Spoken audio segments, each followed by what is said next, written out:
Hello book lovers, and welcome back or welcome to Nat Cat's Bookish Cafe. Today I will finally be doing the second part of my bookshelf tour. So a few months ago, I filmed a tour of my unread bookshelves, but now it is finally time for me to complete a tour of my read bookshelves, which is a larger endeavor, which is why I've been putting it off for so long. But this book tour will include one full shelf, a partial shelf, as well as my backdrop, which is what you're probably most familiar with on my channel, and I will let you know a little bit about some of the books as well as I go through. So without further ado, we'll go ahead and go clockwise through my room, shelf by shelf. All right, so up first we have here the Lunar Chronicles. They're just sitting here on my dresser because they look pretty. Now these are the new pretty covers, or I don't know how new they are, but they are quite stunning with some beautiful art. We have the first book, which is Cinder. These are all by Marissa Myers, by the way. And then we have Scarlet, Crescent, or sorry, just Cress.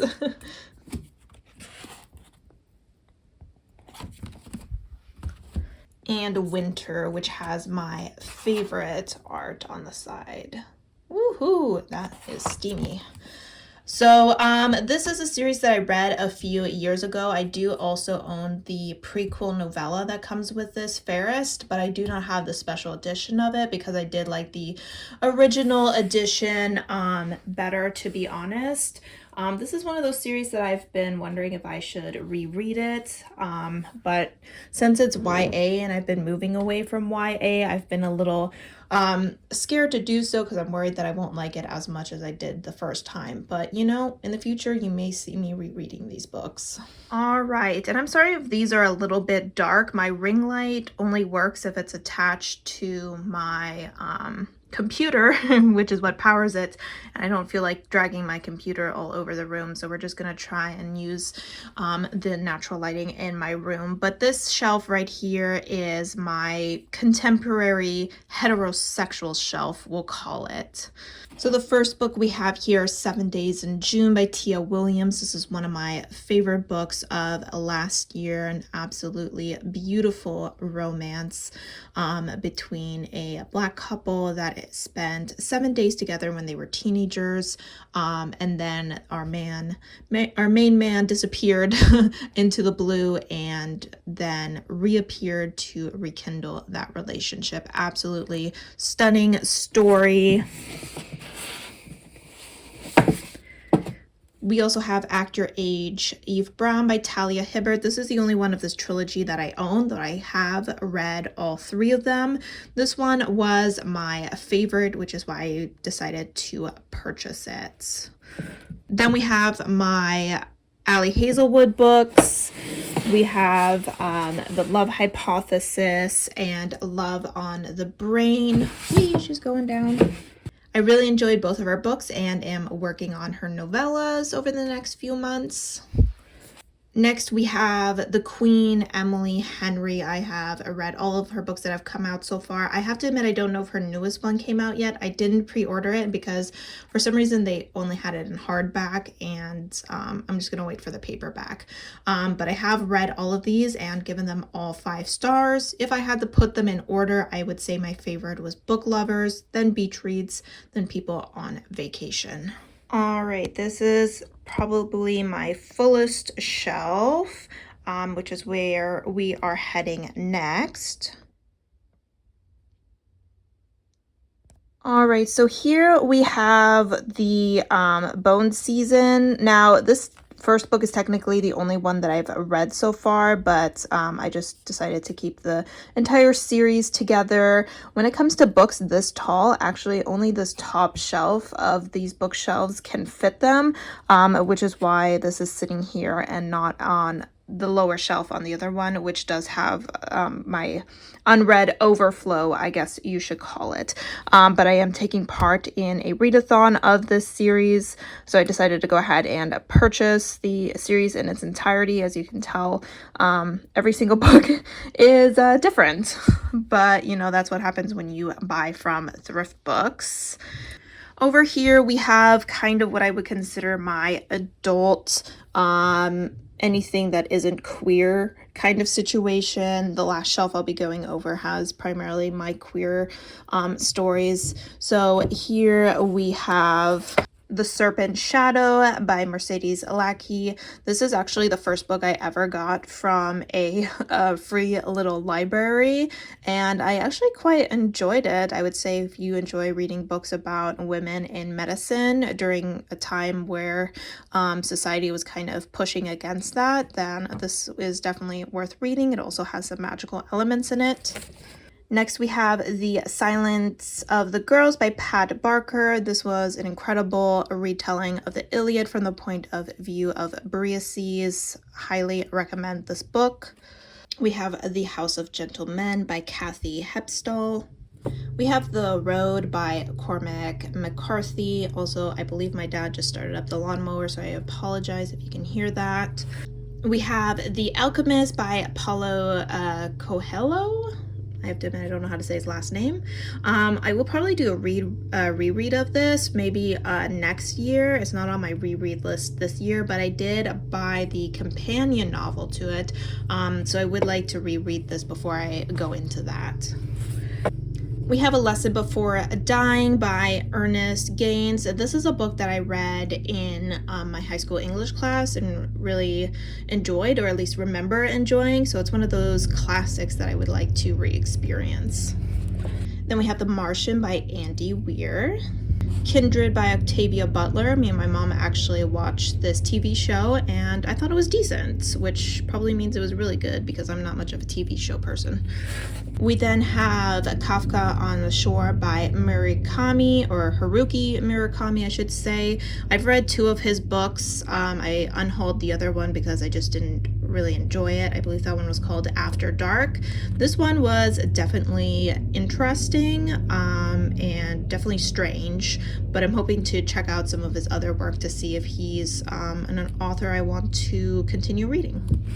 We have the well-known Memoir of a Geisha by Arthur Golden. We have Shanghai Girls by Lisa C. We have Water Lily by Ella Cara Deloria. This is a book that I read for a college class, as you can see by all the tabs, but I really enjoyed it. We have My Life as Emperor by Sue Tong. This book is kind of weird because while I was reading it, I could have sworn that I had read it already.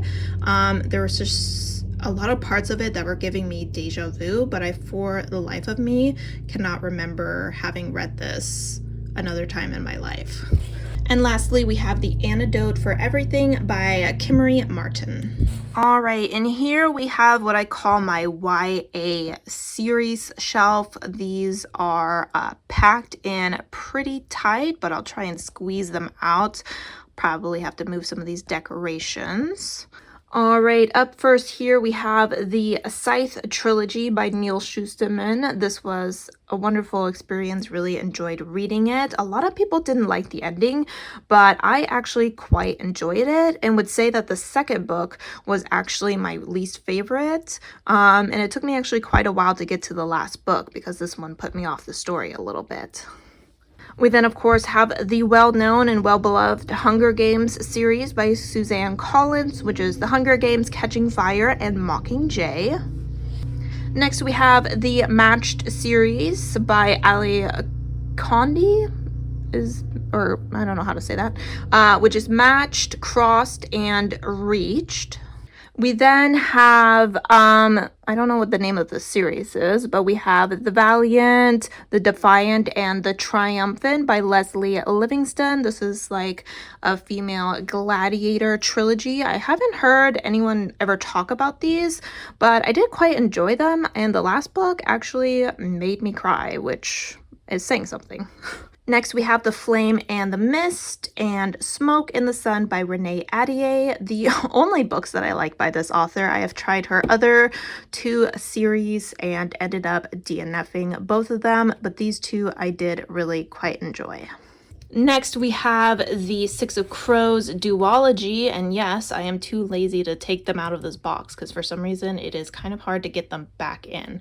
But this is a well-loved series by Leigh Bardugo. I never read any of the Shadow and Bone, I think is what they're called, trilogy, and I don't have any interest in them, but these 2 I had a really great time with, but do need to reread because I'm very shaky on the plot of this book at this point.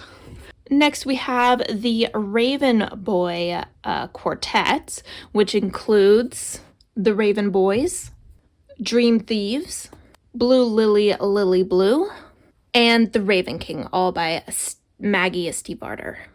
Now, I believe people weren't too happy with the ending of this series, and I have to admit I agree with that assessment. I think the entire story was magical and stunning, and that the ending was very flat in comparison. So we kind of pretend that that ending does not exist. This series doesn't have an ending, unfortunately. Next, we have The Infernal Devices by Cassandra Clare. I did try her, I think they're called The Mortal Devices, her first series in this world, and ended up DNFing that and just never returned to any of her books. But this trilogy I really did enjoy. We have Clockwork Angel, Clockwork Prince, and Clockwork Princess. And last on the shelf, we have a book I mentioned earlier, which is Ferris by Marissa Meyer. This is that prequel to the Lunar Chronicles, an incredible villain origin story. She did a truly wonderful job. I believe she did a origin story to the Heart Queen from Alice in Wonderland, and just the other day I saw someone post about how that story made them cry, and this one made me cry, so I know that the author is definitely capable of making you cry over the tragedy that is a villain's origin story, so I will definitely need to check that out. All right, moving down another shelf, we have some more YA and also a couple middle grades, and then my teeny tiny corner of thriller horrors. Starting over here, we have the Under the Blood Red Sun by Graham Salisbury. I don't remember anything about this book, I have to admit. In these bottom shelves, we have a couple books that I saved from when I was younger. One of those, one day my kids might read them situations, but I could definitely potentially see myself unhauling a few of these books over the years. Next, we have The Giver by Louise Lowry. This is one of those books most of us probably had to read in school, and that was the situation for me. I actually have 2 copies of The Lord of the Flies, not because I love this book that much. It was a decent story, but I do really love these covers, and that's by William Golding. Next, we have Cut by Patricia McCormick, probably a book that I should not reread. I don't know if you caught my tattoo here, but I myself was someone who used to self-harm, so this could probably be a triggering book for me to read, and I may need to pass it on.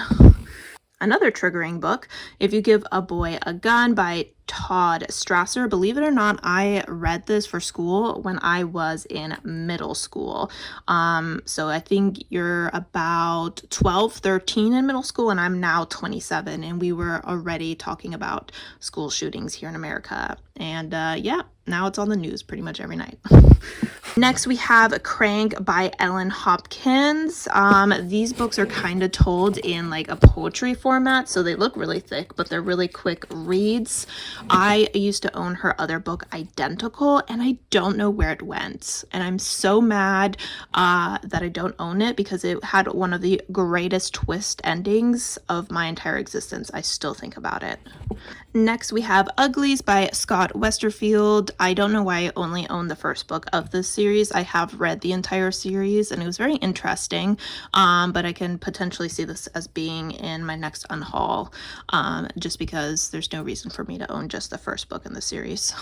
Next, we have Speak by Lori Hazel Anderson. We then have Howl's Moving Castle by Diana Wayne Jones. We have The Night Circus by Erin Morgenstern. We have Beastly by Alex Flynn. I don't know if you guys saw the movie, but it had Vanessa Hudgens in it. Then we have Stolen by Lucy Christopher. This book had me sobbing on an airplane. I'm not even joking. I read the end of this book and I was just in the middle seat crying my eyes out. I had to be like, excuse me, I need to go to the bathroom. But I was so saddened by this ending. It was just so beautiful. So this is definitely one of those books that sticks with me. Next, we have Life of Pi by Jan Martel. This is one of the books where when they made it into a movie, I really felt like they did justice to the book. I thought that the movie was very beautiful. This is also another book that I should probably reread at some point. We have Watership Down by Richard Adams. This book literally took me a month to read, and it's like 500 pages, but it is definitely a very slow-paced book. I am kind of conflicted about my feelings on it. To a degree, I enjoyed it, but on the other hand, does a book really need to take a whole month to read? At least coming from someone who usually reads 10 to 12 books a month. Next, we have Sisters of Element by O. Salazar de Burux.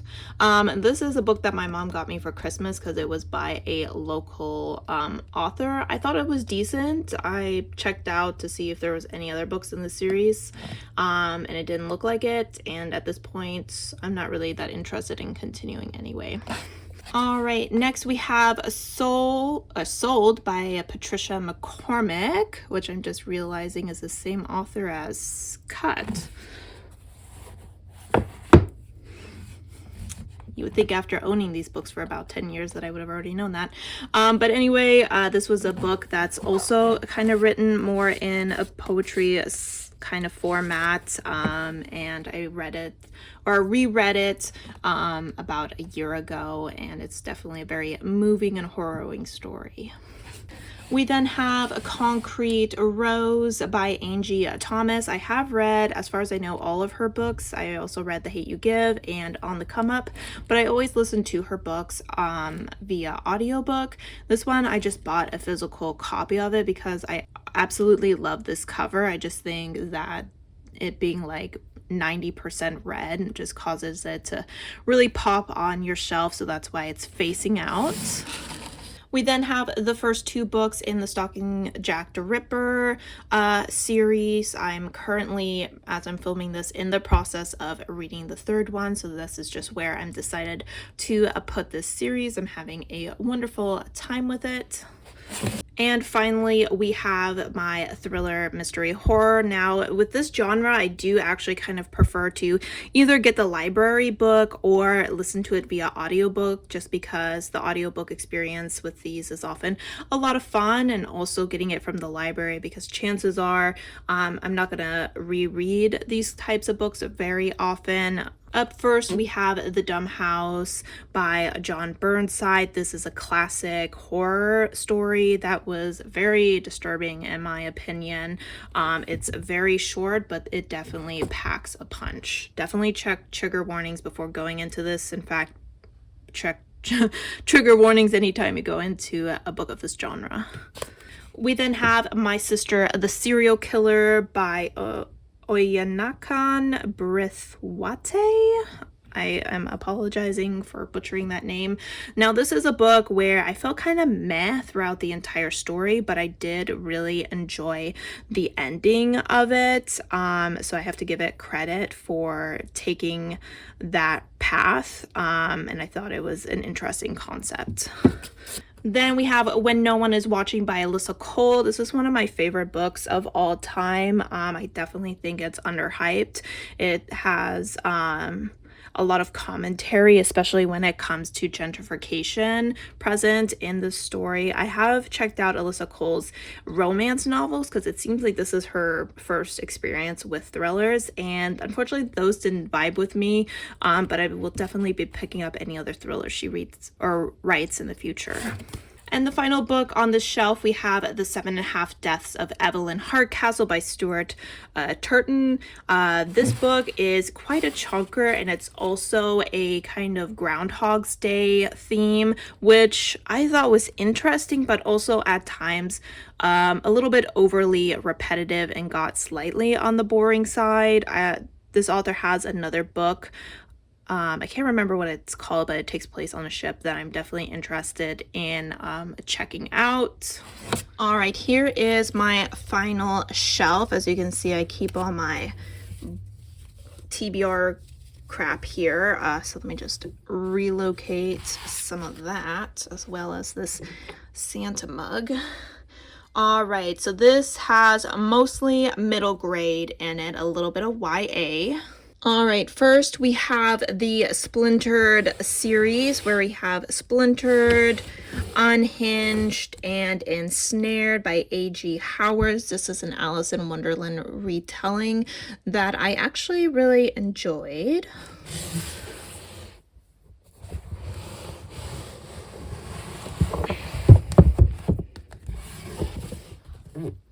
We then have Firebringer by David Clement Davis, where you are actually following from the point of view of this deer or buck, I guess you would call him. And it's definitely interesting. It's been a few years since I've read it, so it's, I believe, more middle grade. Ah, look, it even says here, Firebringer does for the deer what Watership Down does for the rabbit. We then have Winter Girls by Laurie Howes Anderson. I believe this one focuses heavily on eating disorders, so trigger warnings for that. We then have Peter Pan, or just Peter, and the Starcatchers by David Barry and Riley Pearson. I have to admit, I don't remember anything about this book. I'm not a huge Peter Pan fan, so this is probably definitely one of those books that teenage Natalie said she would save for her kids. Next, we have the Maybird series. This series, I have to admit, I don't remember too much about it, but I absolutely remember loving it. Both me and my sister really loved this series.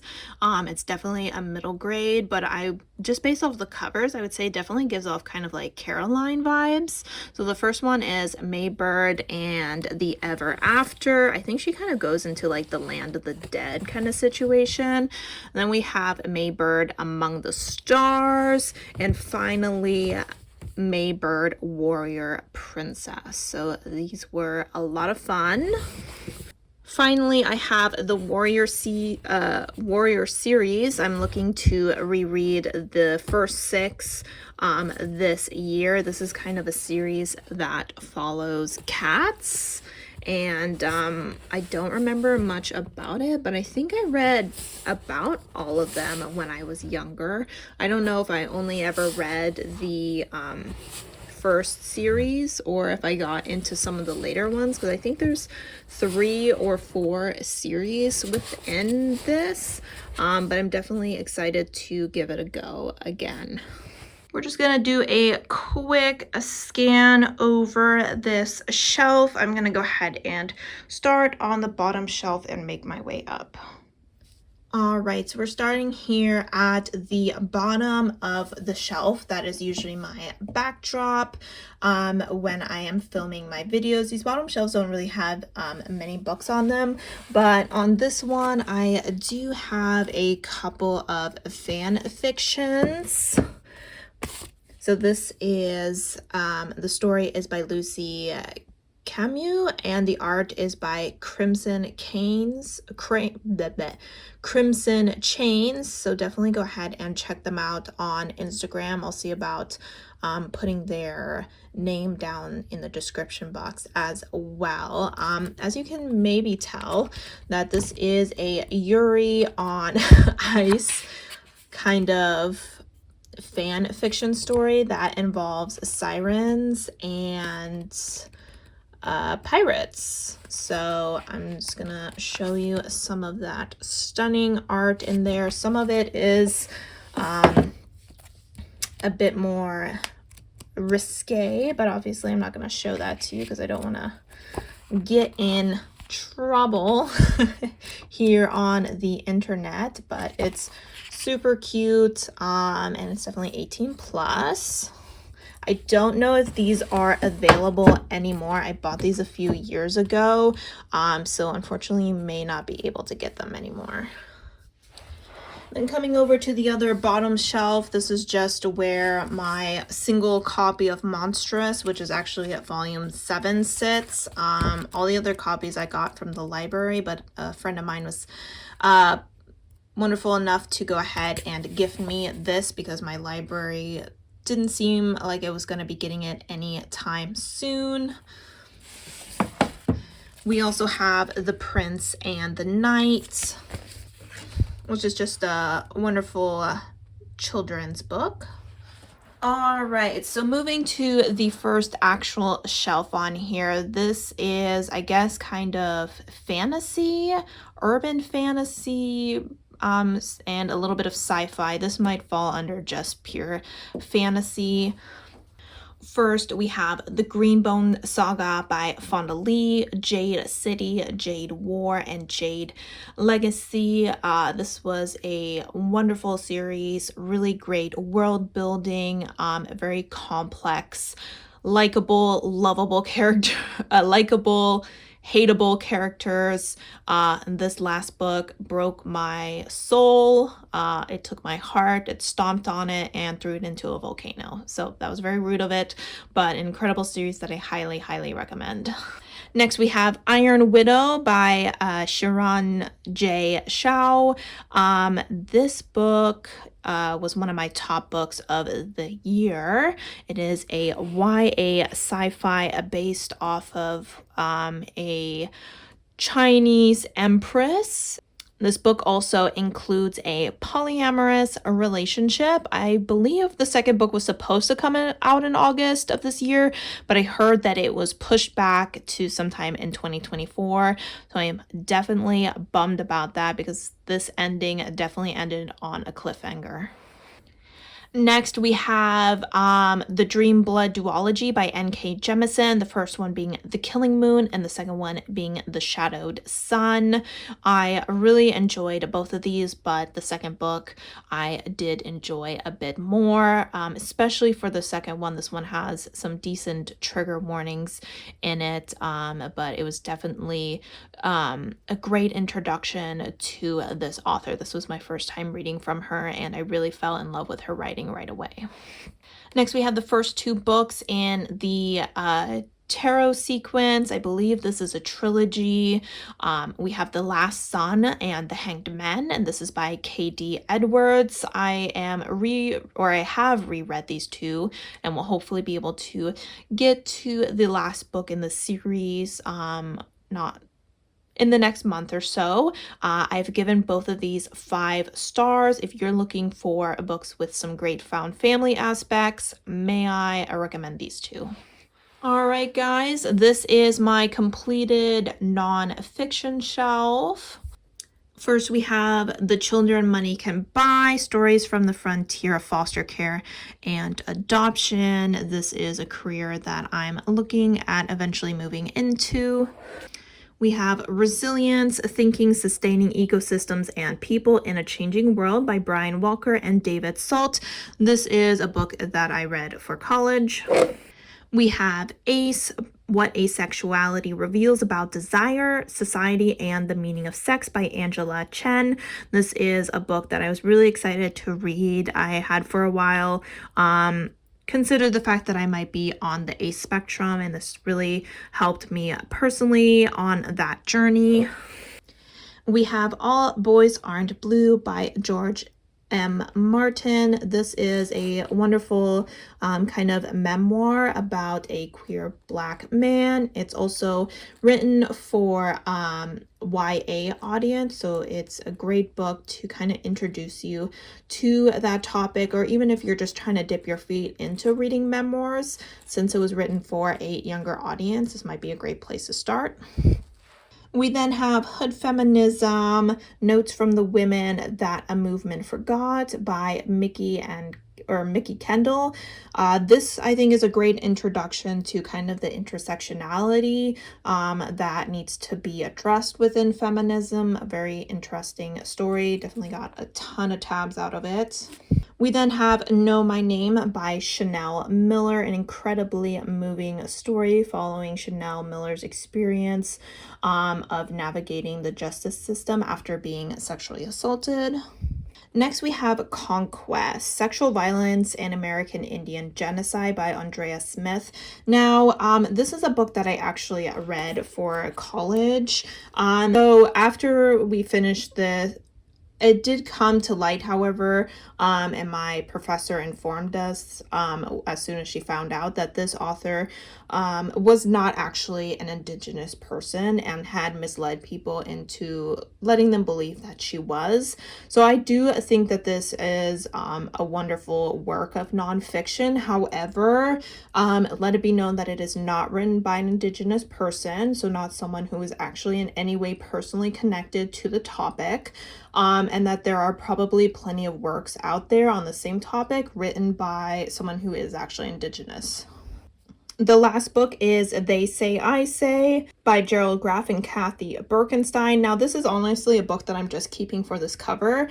I feel that this cover is so visually appealing that I just hold on to it. But it is just a textbook that I used during my time at community college. All right, up next we have a shelf that consists on this side of male contemporary romances, and on this side we have the male fantasy and sci-fi. I guess these could also be considered a bit paranormal romances. Up first, we have The Soldier's Scoundrel by Cat Sebastian. I have read all three of the books in this trilogy and enjoyed them all, but this is the one that I decided to purchase and would actually like to reread because this romance really sticks with me. I really enjoyed it. Next, we have The Front Runner by Patricia Nell Warren. This is not the kind of book that I ever thought I'd find myself reading, but it was definitely a very moving story, and the ending had me sobbing, honestly. We then have the well-known Call Me By Your Name by Andre Akiaman. We have The Charm Offenses by Alison Cotran. This has really great diversity and mental health representation in it. We then have Work For It by Talia Hibbert. And we have For Real by Alexis Hall. This is actually my first Alexis Hall book, as well as my first book that dealt with BDSM themes. Here we have The Witch King by H.E. Edgman. This is a YA fantasy story written by an Indigenous author that includes a trans main character. I thought it was a very interesting story, and I'm kind of bummed that I haven't had time to read the second book because this is only part of a duology, which should be quick and easy. We then have Volume 1 and Volume 2 of Heaven Official's Blessing by Mo Xiang Tong Shu. This series, I think, has 8 books in it, or will at least have 8 books. I don't think all of them have been translated yet. It's originally in Mandarin. This author has multiple stories that they write about queer characters that takes place in ancient China. We then have Winter's Orbit by Everina Maxwell, a wonderful sci-fi based mystery. I am very excited to read the other book in this series, which I believe is called Ocean's Echo, but every time I've gone into the bookstore, they've only had the hardcover, so I have yet to get to it. All right, next we have 2 books by Ben Alderson, Lord of Eternal Night and King of Immortal Tithe. These are all companion novels. They do follow technically a timeline, but you do not need to read them in any order. And there is a 3rd book coming out, I believe, I want to say like May or June. This one is a Beauty and the Beast retelling. This one is a Hades and Persephone retelling. And the 3rd one will be a Red Riding Hood retelling.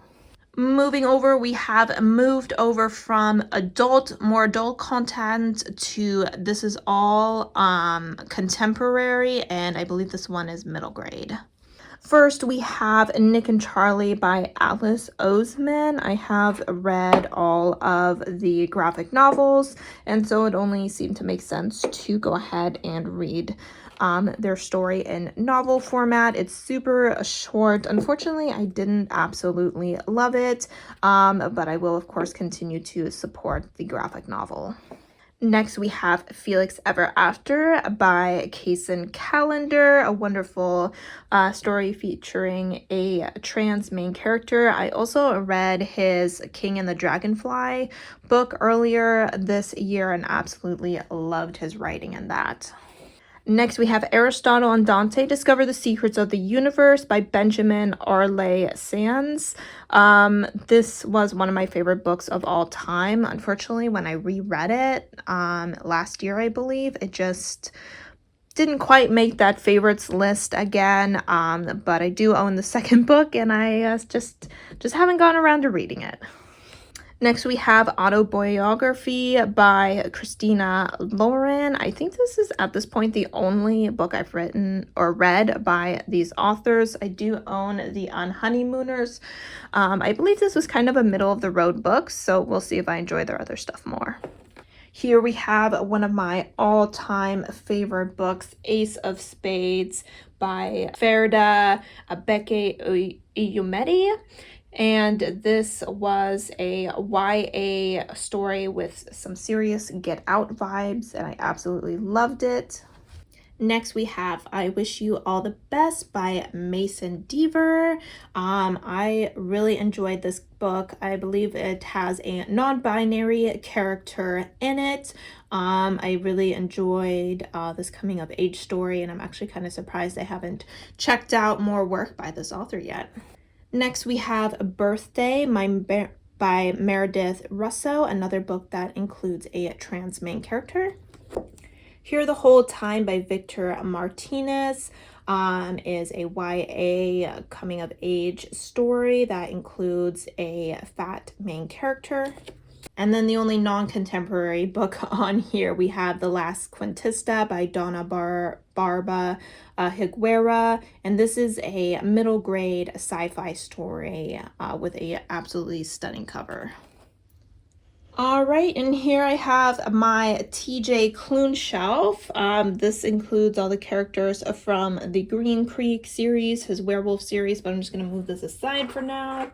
TJ Klune is one of my go-to authors. Anytime he releases something, I will most likely purchase it. I, at this point, am working through his backlog. That's why I don't have some of his newer stuff, like his Extraordinaire series. But let's go ahead and see what I do have. So we'll go ahead and start with the Tales of Verenia series. This includes The Lightning Struck Heart, The Consumption of Magic, The Destiny of Dragons, and A Wish Upon the Stars. It also includes a short story collection, and there is a 5th book, however, but I currently have that as a temporary DNF, so it's not on the shelf.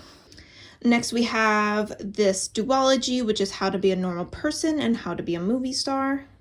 We have Into the River I Drowned, or I'm sorry, Into This River I Drown, which is actually the first book I ever read by him, and it is a standalone. Then we have Bones Beneath My Skin by TJ Klune.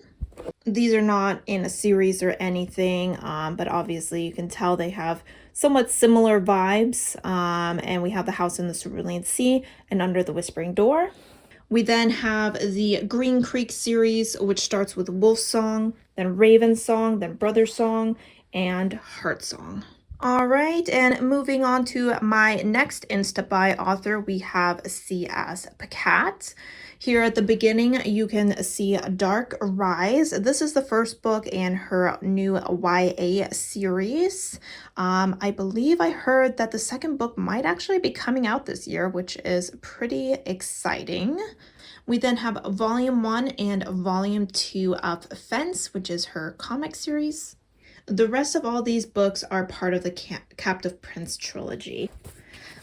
We have the actual trilogy, which includes The Captive Prince, Prince's Gambit, and King's Rising.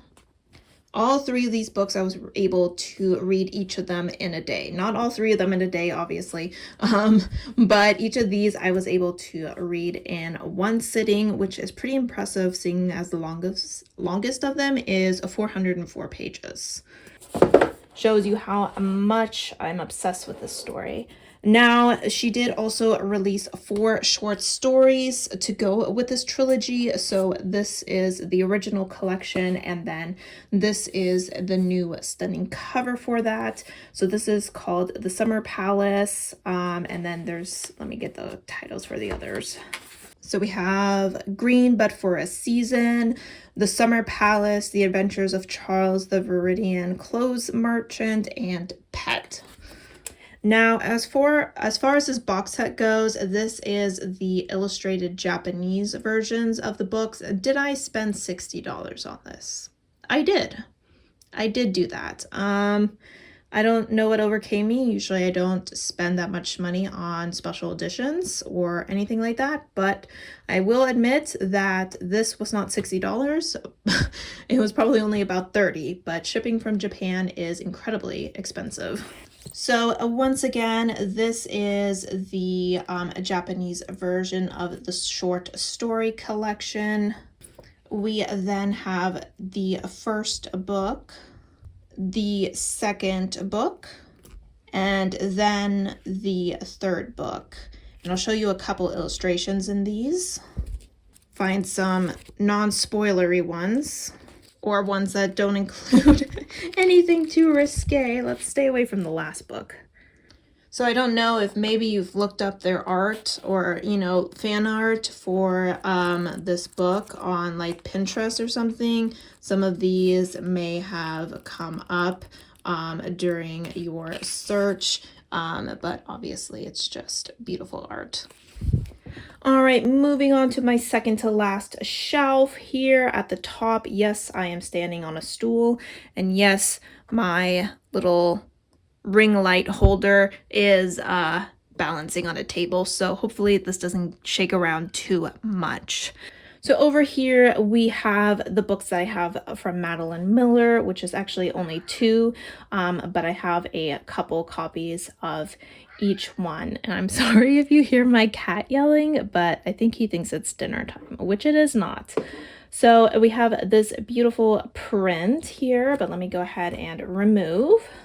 So we have the paperback copies of Circe and the Song of Achilles. Madeline Miller's writing is so gorgeous. I absolutely love her work, which is why I asked for, these were both gifts, a couple special editions. Now this one isn't really a special edition, it's just the UK hardback. So it has this lovely map in it, but it also has this stunning hardcover, or naked hardcover, I guess you should say. And then I also have the 10-year anniversary edition for the Song of Achilles. No, this is not signed. I know some of them were signed. Over here we have the Foxhole trilogy.